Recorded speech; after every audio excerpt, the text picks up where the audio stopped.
விசிக நடத்த உள்ள மது ஒழிப்பு மாநாட்டில் திமுகவும் கலந்து கொள்ளப் போகிறது.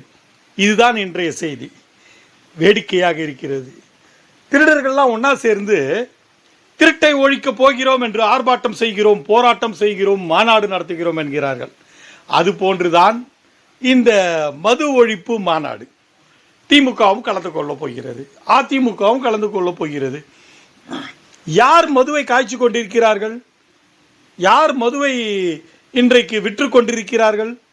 யார் அரசு பதவியிலே அமர்ந்து கொண்டிருக்கிறார்கள்?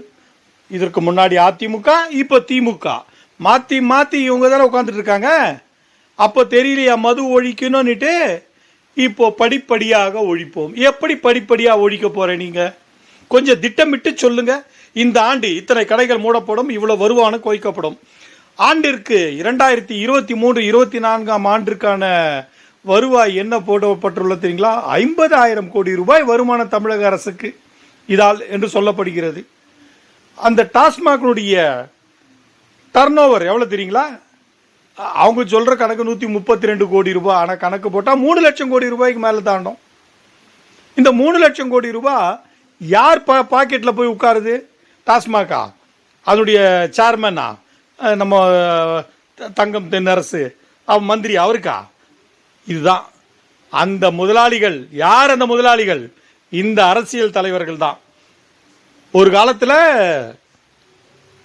கரும்பு விவசாயி கரும்பை பயிரிட்டு சர்க்கரை ஆலைகளுக்கு கொடுத்து அந்த சர்க்கரை ஆலைகளிலிருந்து சர்க்கரை எடுக்க போக அந்த சர்க்கையை மொலாசஸ் என்று பதப்படுத்தி அதனுடைய பதத்தின் காரணமாக தான் எத்தில் ஆல்கஹாலாக வெளியே வந்து அது சாராயமாக உருவெடுத்து ரம் என்று எல்லாம் மாற்றி வந்தது.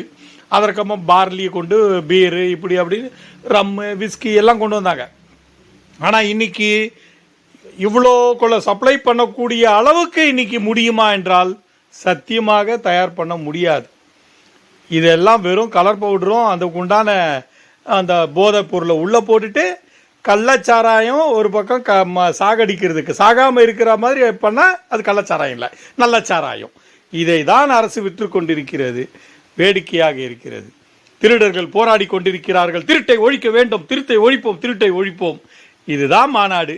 இந்த மாநாட்டை இந்த மக்கள், தமிழக மக்கள் வேடிக்கை பார்க்க போகிறது. கேவலமான விஷயமாக இல்லையா? இதுதான் அரசியல் நாடகம், அரசியல் கூத்து, தெருக்கூத்து. இதற்கெல்லாம் நாம் மதிமயங்கி இன்றைக்கு அழிந்து கொண்டிருக்கும் தமிழகம், தமிழக வளர்ச்சி.